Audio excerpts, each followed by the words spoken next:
What you're about to listen to is what it was like to be a Ukrainian sniper during the Battle of Bakhmut, as told through the eyes of Lieutenant Orest. Here's what he had to say. I am a senior lieutenant of the International Legion of the Armed Forces of the Ministry of Defense, the commander of a sniper group. My first time at the front was in June 2014, after the Maidan.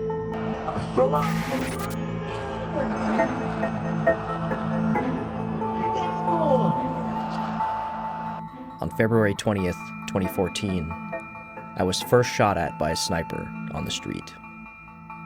I realized how deadly this profession is, and I promised myself that I would never again be its victim, but I would become a hunter myself. After my first 3 difficult months of war, June, July, and August, where I was a stormtrooper, on September 5th, a close friend of mine was killed in an ambush.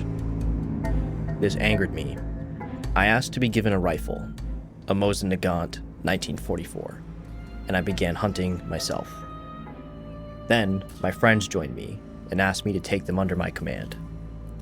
In November 2014, we were carrying out interesting and important work, a result of which I shot a Russian lieutenant colonel in the head at a distance of 500 meters with that same Mosin Nagant rifle. When it comes to actually shooting the enemy, it was difficult psychologically only in the beginning, when I thought that the enemy did not even know that that moment their life would be ending, that they had relatives, children, family. But from the beginning of the full-scale invasion, after what was done and continues to be done by Russians, the atrocities, I have no pity. Only excitement and adrenaline at the moment of the shot, and no after feelings. This is work. We began to carry out missions in the Bakhmut area and in the city of Soledar at the end of October 2022. Even then, the situation there was extremely difficult. Myself and my team expressed a desire to work in Bakhmut, since this section of the front was the hottest, and this always attracted us. So we didn't even think that we could want to work in another place. And it was there that we did as much work as we could.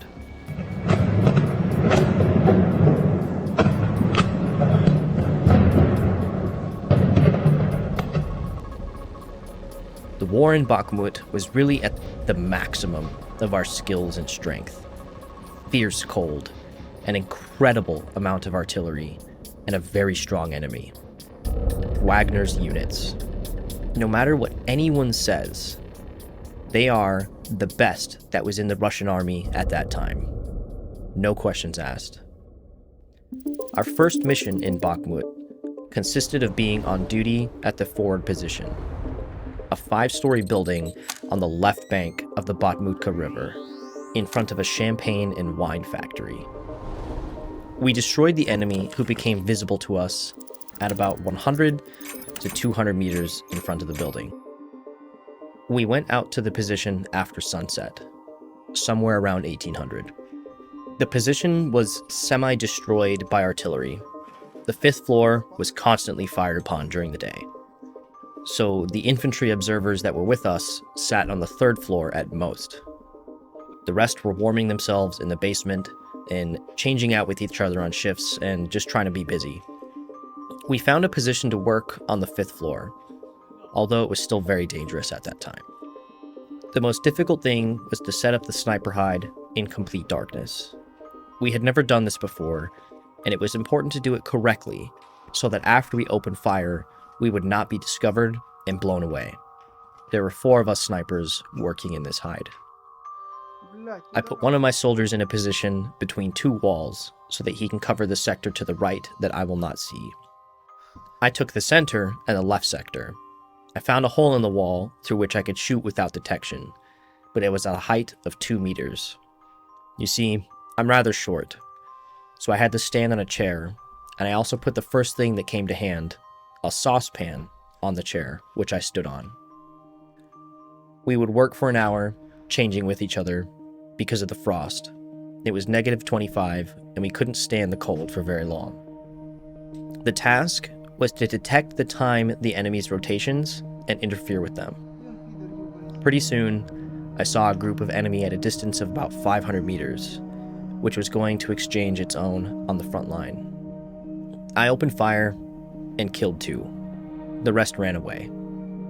A few hours later, we saw a hungry dog eating the enemy's still warm corpse. Observers from another unit also noticed this and pointed it out to me. After some time, another fighter of mine killed another one at a distance of about 900 meters. All this at night, with the help of thermal imaging scopes. We didn't see anyone else that night, and we took off before sunrise, about 6 a.m. In Bakhmut, it was extremely dangerous to move during the day. Once, I had a duel with an enemy sniper. The distance was about 400 meters. He was firing when it was not yet dark on the positions of our infantry. I thought he was invisible. It really was like that. He was not visible to the naked eye. He worked from the depth of the room that he was in. But I had observed his room with the thermal optic and saw the flash of his shot, which was accompanied by the characteristic sound of a rifle firing. He hid very competently. Only about 1/3 of his silhouette was visible. I adjusted my optic and fired. With my first shot, I missed. I hit some iron or a brick in front of him. He probably didn't have time to understand what it was, because I reloaded as quickly as possible and fired again. Except this time, I saw that I hit him. He collapsed, and then I saw a warm spot that was slowly blurring on the floor. Blood. The enemy had a lot of artillery, aircraft, and tanks. They fired at anything they considered even remotely dangerous, regardless of the amount of ammunition that they expended. Therefore, it was very important for us to arrange our positions correctly and to be as protected as possible, but also in such a way that it was possible to work, observe, and shoot. No matter how you minimize the risk of this job, it is always there. There will always be risk in this. The main thing is not to hurry. It does happen that sometimes you need to shoot very quickly, in a fraction of a second. But if it is a long-range shot, accuracy is important. Then you need to be patient. Put aside the excitement. Think everything through. Change distances, wind direction, humidity, air pressure, height of the target, focus on your breathing, etc. There's a lot of factors that go into this. Not every shot is going to be accurate. The main thing is to think, train, and be patient. Another important thing is that it's necessary to improvise. The main rule is that if you can see the enemy well, then he can see you. In combat conditions, you will almost never have a comfortable position, as opposed to on the training ground. In the forests, you will have to disguise yourself according to your surroundings. In buildings, to put screens against thermal imagers. Don't fuss, don't run, don't make noise. Logistics, selection of positions, camouflage, everything must be carefully thought out. Do not panic under fire. Now, everything is much more difficult because there are a lot of aerial reconnaissance and attack drones in the air. Therefore, a lot of snipers are increasingly being retrained as UAV pilots. Another story. Once, we really upset the Russians and destroyed more than 8 people in one day. We stopped their rotation of troops in that portion of the front line entirely. They called in aviation and dropped an aerial bomb on us. We were very lucky. It fell less than 500 meters from our 9-story building, so we were scared. And then, they also covered us with 2 more barrages of artillery. But our building survived. The building next door burned down. As for equipment, I wore my body armor without a backplate, only a Kevlar helmet.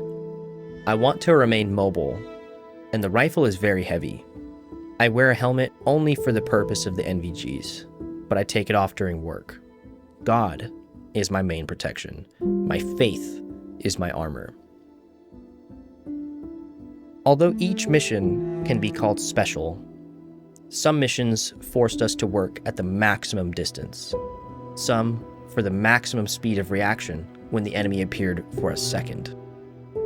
In one such example, I managed to stop a Wagner assault group of 20 people with shots at 1,275 meters. I killed one and turned the rest of them back, preventing them from storming the positions of our neighbors. Another time, I had to shoot up a group of the enemy at night when they were walking across a field. I fired with a .50 caliber rifle, and my fighters watched the hits. They said that arms and legs flew off. Sometimes, I had to wait for hours for the enemy, literally without taking my eyes off the sight. The enemy sometimes passed by our position alone, coming up and down flights of stairs, a distance of up to 300 meters, and it was necessary to react in a fraction of a second. I waited. It worked. I killed. Russians often made stupid decisions in Bakhmut. They bragged and bragged on Telegram about the places where we just kept killing them. We couldn't figure out why. Whether they were under the influence of some drugs or just stupid, I don't know. Speaking about my team, under my command, I had 4 snipers and 2 machine gunners with me. According to my notes, we killed plus or minus 30 Russians in 4 months.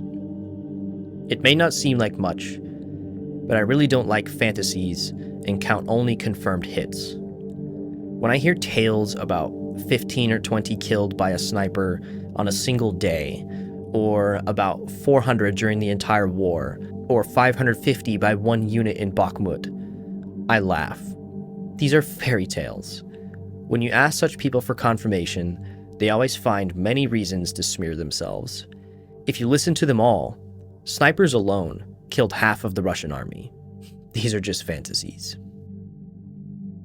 Going back to Bakhmut, there were difficulties in everything in Bakhmut. An incredible amount of artillery, the cold, and a big problem with logistics. The most terrible thing was to get inside of Bakhmut. Many people were hit on the approach, especially when there was a semi-encirclement. But everything worked out for us, sometimes by chance, sometimes with good planning. Some misconceptions about snipers. Some people think that you need to wear diapers. I think this is funny. There's no such thing. You also don't go out alone like they do in the movies. You have a team, or at least a partner who can change out with you. Another thing, that you have to lie down all day and look through the scope non-stop. This is physically impossible. Your concentration will inevitably drop. The longest time that I continuously looked through the sight was only several hours. Then, I would have to have my eyes drift away and do something else. But I did lay motionless for about 10 hours. My whole body went numb. Then yes, there are some missions where you go out for several days. But again, it is in a team or with a partner, so that there is efficiency in the work. Some people think that a sniper is just a killing machine, killing enemies in bunches, 2,000-meter shots every single day. Such an idea was mistakenly formed by those who most often invent such stories, or because of films. In fact, the work of a sniper is often boring and difficult. There's no romance there. You scout, you wait. Often, there is no target. Often, you don't fire a single shot. Sometimes you miss. These are also the realities of being a sniper. As far as confirming a hit on an enemy soldier, maybe I didn't eliminate as many enemies as others, and not as many as I would like. But I described many situations above. There were times when I saw exactly who I had killed when, for example, it was a shot in the head. And then there were times when I was not sure, and I had to receive information later on from scouts or from drones. Confirmation of hits happens differently. But touching again on what it's like to get a hit. I don't feel joy. I just do my work. Joy is peace. It's creating something, not killing. If you find value in my work, please consider checking out my Patreon account. I'm completely independent, and your support helps me stay that way. I'll soon be returning to the front lines of Ukraine, so make sure to stay tuned for that. As always, every soldier has a story, and every story deserves to be told. Thanks for watching. Wagner 5, this is easy 1 for you. This is like a this is easy.